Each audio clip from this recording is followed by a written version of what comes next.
ilaha illallah, la ilaha illallah, la ilaha illallah. Warahmatullahi ta'ala wabarakatuh. Alhamdulillahil qawi sultanuh, al-wadihi burhanu, al-maqsud fil wujudi karamuh wa ihsanuh. Allahumma salli wa sallim ala sayyidina Muhammadin miftahi babi rahmatillah, adada ma fi ilmillah, salatan wa salaman daimaini bidawami mulkillah, wa ala alihi wa sahbihi mawalah, wa ba'd. Alhamdulillah, kita bersyukur kepada Allah subhanahu wa ta'ala, yang dimana Allah subhanahu wa ta'ala telah menanamkan di dalam hati dan sanubari kita, yaitu berupa iman dan mahabbah kepada Nabi Muhammad SAW, yang dimana asbab daripada iman, takwa serta mahabbah tersebut kita berharap kepada Allah, semoga Allah memuliakan kita, semoga Allah subhanahu wa ta'ala masukkan kita dan tidak mengharamkan kita untuk masuk ke dalam surganya. Amin Allahumma amin.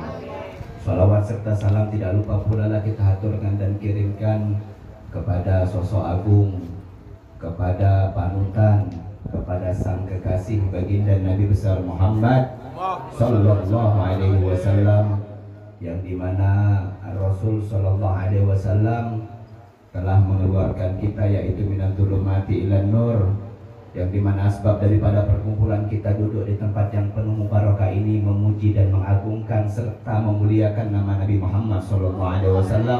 Semoga ini juga bisa menjadi sebab kelak di akhirat Allah Subhanahu wa ta'ala tidak mengharamkan kita untuk memandang wajah indah Nabi besar Muhammad SAW. Semoga sebelum kita meninggal dunia Allah menghalalkan dan meridhoi kita untuk bertemu walaupun di dalam mimpi bersama Nabi Muhammad SAW. Di dalam suatu riwayat dijelaskan bahwasanya di dalam Sahih Bukhari, sanadnya hasan, bahwasanya ketika seorang hamba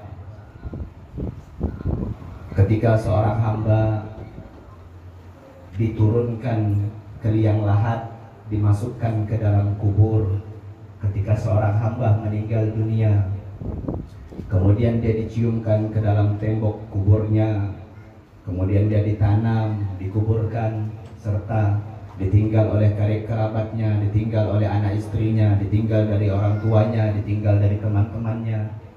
Maka pada saat itu dia sendirian, sehingga datanglah dua malaikat yang bernama malaikat Munkar dan Nakir. Ketika ditanya man rabbuka, man nabiyuka, ma dinuka, ma kiblatuka, ma ikhwanuka, ketika setelah ditanya dengan itu semua, entah itu dalam suatu riwayat dia dikatakan sebelum ataupun sesudahnya, kemudian dua malaikat tadi memegang satu gambar, sehingga malaikat tadi bertanya, hal ta'rif hadzal rajul, hal ta'lam hadzal rajul.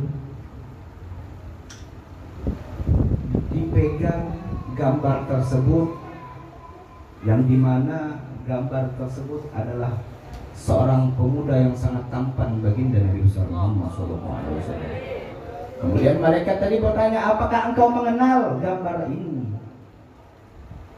Apabila seorang hamba tersebut semasa hidupnya dia selalu taat, dia selalu beribadah, dia selalu bersolawat, dia selalu berzikir, dia selalu bertahlil, bertahmid, bertanjid, dia selalu hadir di majelisnya Nabi Muhammad, maka dia akan mengatakan huwa Muhammad, huwa Muhammad, huwa Muhammad. Dia adalah kekasihku Muhammad, dia adalah kekasihku, panutanku, pedomanku, dia adalah guru besarku Nabi besar Muhammad SAW. Apabila seorang hamba tersebut semasa hidupnya dia tidak pernah membaca sejarahnya Nabi, dia tidak pernah mengenal Nabi Muhammad, apabila seorang hamba tersebut semasa hidupnya dia enggan hadir di perkumpulannya Nabi Muhammad, semasa hidupnya dia selalu berbuat maksiat, selalu berbuat mungkarat, sayyi'at, dhalalat, mukhallafat, selalu berbuat perkara yang tidak diridhoi oleh Nabi Muhammad, maka pada saat itu dia akan mengatakan, aku tidak mengenal laki-laki tersebut. Sehingga malaikat Munkar dan Nakir memegang satu pentungan memukul seorang hamba tersebut, yang dikatakan dalam suatu riwayat satu pentungan tersebut satu kali pukul, apabila dipukulkan ke suatu gunung yang terbuat dari batu, maka gunung tersebut akan hancur lebur menjadi debu.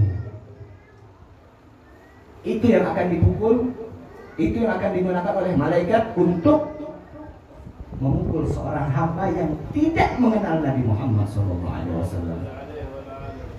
Hadirin yang dimuliakan oleh Allah Subhanahu wa Ta'ala. Di sini saya ingin mengajak, coba semua yang hadir, baik bapak-bapak, ibu-ibu, pemuda, semuanya hadirin dan hadirat, buang dulu semua keegoisan kita. Yang kaya coba saat ini jadi miskin dulu. Yang alim, yang berilmu jadi bodoh dulu. Saat ini sebentar saja saya minta, kita banyak berharap, kita banyak minta, ya Allah muliakan kedua mata ini untuk memandang Nabi besar Muhammad SAW. Sedangkan di setiap malam Rabu, dalam suatu riwayat dikatakan setiap malam Rabu, seluruh perbuatan umatnya Nabi Muhammad SAW sebelum dibawa kepada Allah itu dilaporkan terlebih dahulu kepada Nabi Muhammad. Allahumma shalli wa sallim barik alaih. Dilaporkan terlebih dahulu kepada Nabi Muhammad. Kemudian Nabi Muhammad mengatakan apabila umatku tersebut melakukan ibadah, dia berzikir, dia banyak sholawat, dia melakukan ibadah sunnah dan sebagainya, selalu berbuat baik, fatasyakur Allah, maka aku bersyukur atas Allah Subhanahu wa Ta'ala. Akan tetapi apabila umatku tersebut dia jarang melakukan ibadah, dia selalu berbuat maksiat, dia selalu berbuat daripada perkara-perkara yang tidak diridhoi oleh Allah, maka pada saat itu pun aku pun langsung menangis. Saya meminta ampun kepada Allah Subhanahu wa Ta'ala atas perbuatan daripada kalangan umat. Kita sering minta dan berdoa kepada Allah, ya Allah, muliakan mataku untuk memandang wajah Nabi Muhammad. Andaikan Allah anugerahkan kemuliaan kedua mata kita untuk bisa memandang wajahnya Nabi saat ini, kita dikumpulkan dengan Nabi Muhammad, sementara Nabi Muhammad tahu apa yang pernah kita perbuat semasa kita hidup di dunia. Layakkah kita untuk berkumpul dengan Nabi Muhammad? Perbuatan kita, kelakuan kita, tutur kata kita, lisan kita yang selalu menghibah orang, berharap berkumpul dengan Nabi Muhammad, layakkah kita? Pantaskah kita?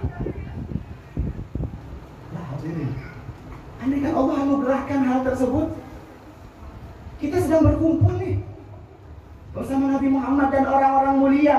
Di sampingnya Nabi Muhammad, di sekitarnya Nabi Muhammad ada Sayyidina Abu Bakar As-Siddiq, ada Sayyidina Umar bin Khattab, ada Sayyidina Utsman bin Affan, ada Sayyidina Ali bin Abi Thalib, ada para tabi'in, ada para tabi'in, ada para ulama, wali min auliyaillah, orang-orang soleh, orang-orang yang dekat dengan Nabi Muhammad, orang-orang yang dekat dengan Allah.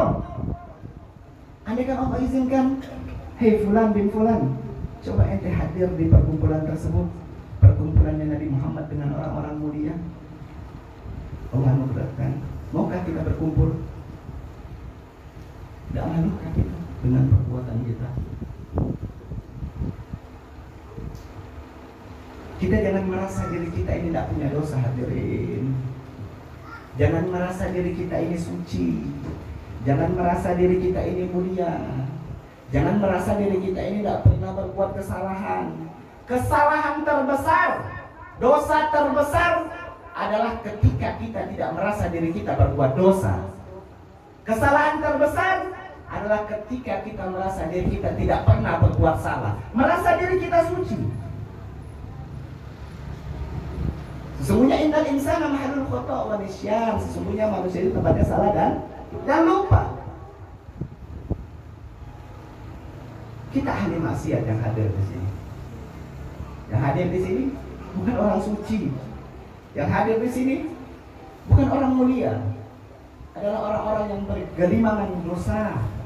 Adalah orang-orang yang selalu berbuat maksiat yang hadir di tempat ini. Kita ini adalah orang yang hina. Coba angkat tangan, ada yang tidak pernah berbuat dosa di sini?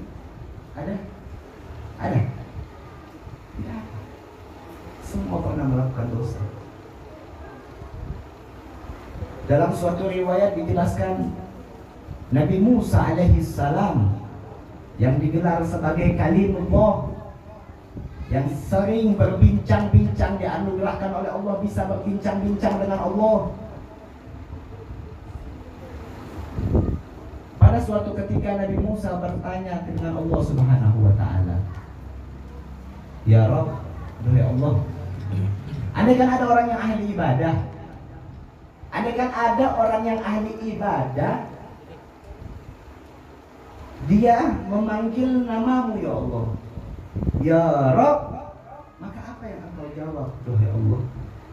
Maka Allah pun mengatakan, "Ya Musa, aku akan menjawab dengan labbaika ya abdi. Aku memenuhi panggilanmu, duhai hambaku."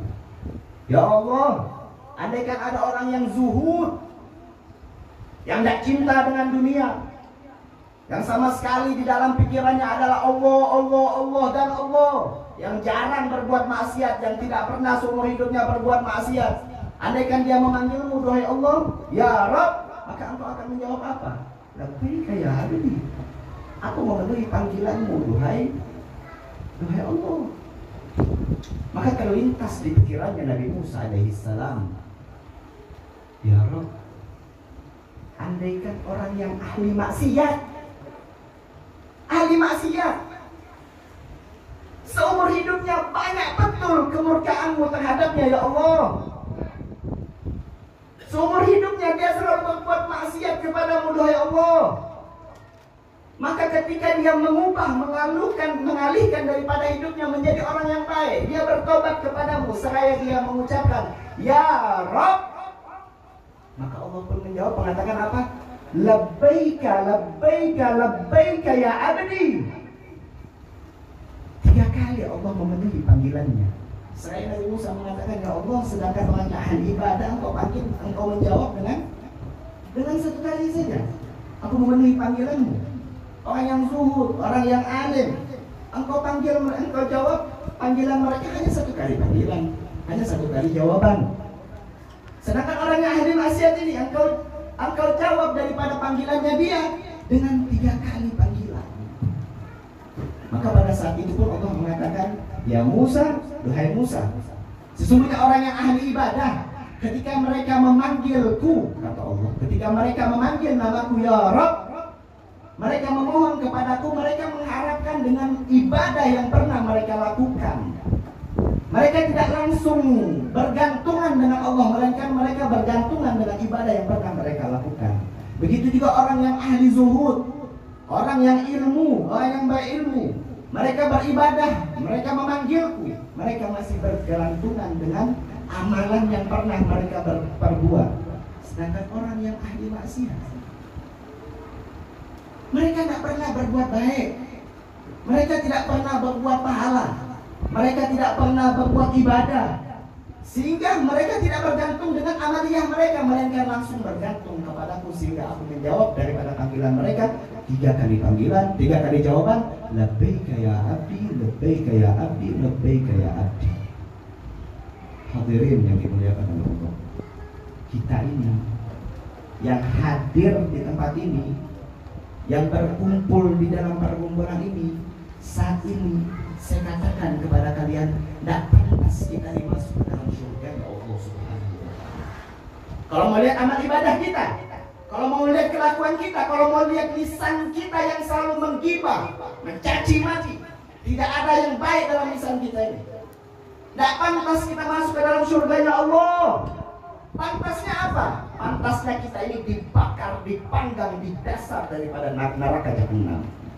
Pantasnya itu.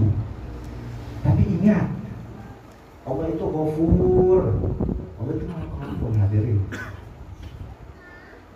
Allah itu Maha menerima taubat. Allah itu Rahman, Allah itu Rahim, Allah itu Maha Pengasih dan Maha Pengampun, Maha Penyayang. Allah itu Subhanahu wa ta'ala bagi seorang hamba yang ingin datang dan dekat kepadanya, silakan datang kepada Allah.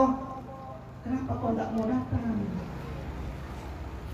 Ketika kita sudah merasa diri kita ini banyak berbuat salah, dekati Allah. Ketika kita selalu berbuat, ketika kita ini sudah mulai daripada mengalihkan daripada hidup kita yang buruk dulunya menjadi baik, dekatlah dengan Allah. Dengan cara bagaimana? Perbanyak ibadah, perbanyak berzikir, mengingat Allah Subhanahu wa Ta'ala. Saya ingat dulu Syekh Murabbi Syekh Muhammad Izzi bin Muhammad bin Sulaiman Al-Ahdal. Saya punya guru di Zabit.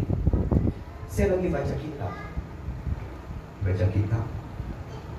Bismillahirrahmanirrahim. Bab tentang apa gitu.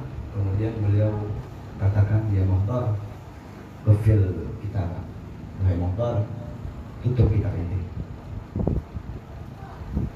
Tiba-tiba beliau langsung mengatakan, ya Muhtar, la tansa rabbak fi qalbak. Muhtar, jangan pernah kau lupakan Allah dalam hatimu.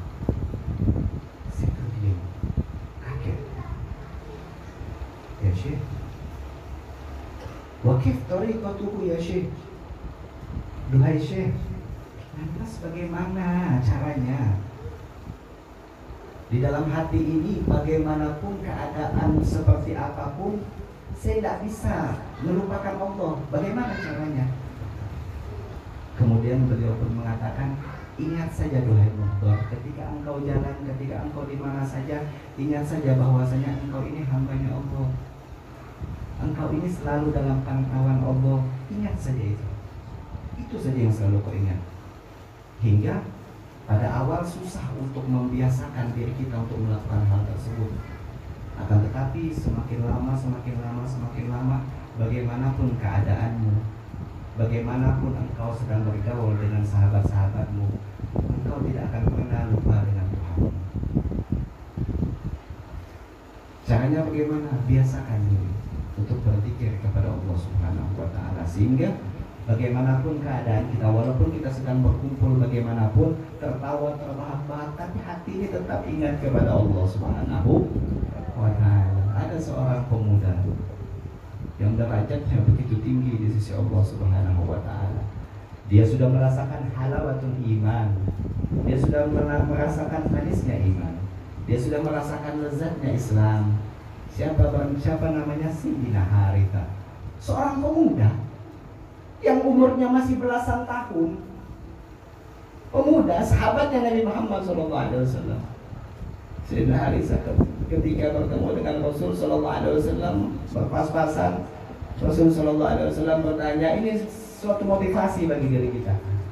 Rasul SAW mengatakan, kaifa asbahta ya Haritha? Hai Haritha, bagaimana keadaanmu? Bagaimana kabarmu? Asbahtu mu'minan billah, kata beliau. Alhamdulillah, keadaanku dalam keadaan, kabarku, keadaanku dalam keadaan beriman kepada Allah Subhanahu wa Ta'ala. Ajib. Ditanya apa kabar? Jawabannya, dalam keadaan beriman kepada Allah Subhanahu wa Ta'ala. Rasul SAW tidak hanya sekedar menjawab, oh begitu, tidak. Duhai Haritha, engkau saat ini sedang beriman kepada Allah. Apa bukti engkau sedang beriman kepada Allah?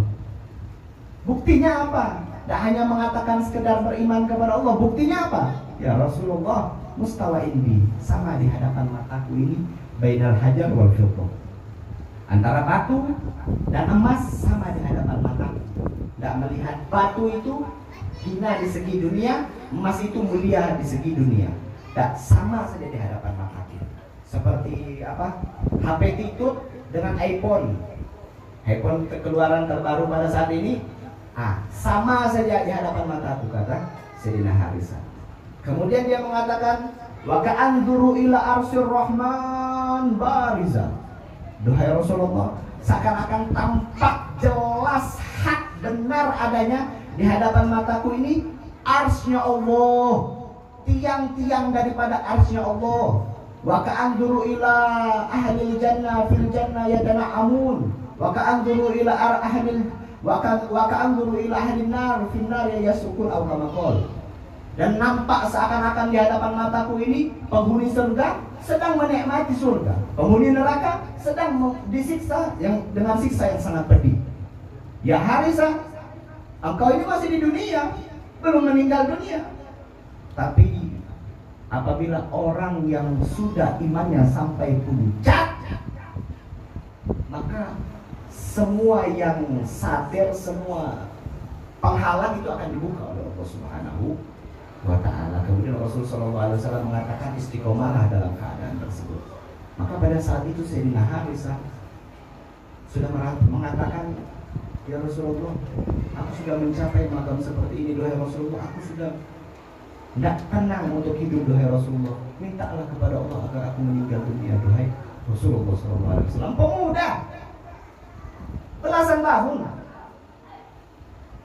Kemudian suatu kesempatan suatu kesempatan Sayyidina Harisah ikut berperang bersama Nabi Muhammad SAW. Begitu berperang, subhanallahnya, karena Sayyidina Harisah sudah merasakan iman yang begitu dahsyat, sudah tidak enak dari hidup di dunia ini, tidak enak sudah.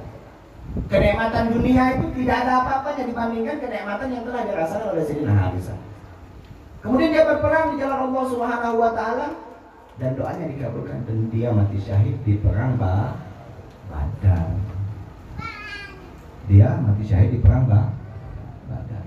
Maka pada saat itu pun orang-orang, para sahabat dan yang lainnya pulang daripada medan tempur, pulang daripada medan perang. Kemudian ibunya Sayyidina Harisah menunggu di depan pintu kota Madinah. Menunggu di depan pintu kota Madinah. Para sahabat datang mengatakan, sabar duhai ibu, Harisah telah syahid. Kemudian setiap sahabat datang lagi, sabar duhai ibu, anakmu Harisah telah meninggal dunia, mati syahid di jalan Allah. Kemudian tidak, aku minta bahwasanya bawa aku ke tempat Nabi Muhammad SAW. Begitu dibawa ke tempat Rasul SAW, sang ibu mengatakan, ya Rasulullah, aina ibni Harisah, duhai Rasulullah, mana anakku Harisah? Kemudian Rasul SAW mengatakan, sabarlah engkau duhai ibu, sesungguhnya Harisah telah meninggal dunia dan Allah telah memberikan ganjaran kepada Harisah. Ya Rasulullah, aina ibni Harisah, duhai Rasulullah, mana ini anakku Harisah, mana? Berkali-kali ditanya demikian. Kemudian Rasulullah SAW mengatakan, duhai ibu, anakmu telah meninggal dunia, mati syahid. Semoga Allah berikan beliau kelapangan dada. Semoga ibu bisa lapang dada dan bersabar. Ya Rasulullah, bukan itu yang bukan itu yang saya tanya. Aina ibni Harisah, di mana anakku Harisah? Apakah dia di dalam neraka? Apakah dia di dalam surga? Kalau seandainya dia di dalam surga, aku bersyukur kepada Allah. Sedangkan apabila dia masuk ke dalam neraka, maka itu menjadi suatu sesal yang sangat panjang, berkepanjangan kepada sang ibu tersebut. Kemudian Rasul SAW mengatakan, duhai ibu, sesungguhnya di surga itu banyak surga. Surga itu bukan satu, bagian-bagian surga itu banyak. Dan surga yang tertinggi adalah surga Firdaus. Wa ibnuki ala Firdausil a'la. Sedangkan anakmu sedang berada di atas surga yang paling tinggi, yaitu surga Firdaus. Seorang pemuda. Pemuda. Pastinya pemuda tersebut tidak pernah mengenal lelah untuk berzikir dan berjuang memuliakan Nabi Muhammad SAW. Kita berharap kepada Allah yang hadir di sini. Kita minta kepada Allah. Kita berharap kepada Allah. Semoga Allah Subhanahu wa ta'ala mengampuni daripada semua dosa-dosa kita, mengampuni daripada semua dosa-dosa kedua orang tua kita, dan kita berharap kepada Allah Subhanahu wa ta'ala semoga kita yang hadir di sini bisa meniru, meneladani budi akhlak mulia Nabi besar Muhammad SAW. Semoga kita berharap kepada Allah Subhanahu wa ta'ala sebab daripada perkumpulan kita, semoga kelak di akhirat Allah bisa kumpulkan kita, Allah bisa memperbaiki diri kita, Allah bisa kumpulkan kita bersama Nabi besar Muhammad sallallahu alaihi wasallam ala hadhihi wa kullu niyatin salihah wa ila hadratin Nabi Muhammadin sallallahu alaihi wasallam. Al-Fatihah.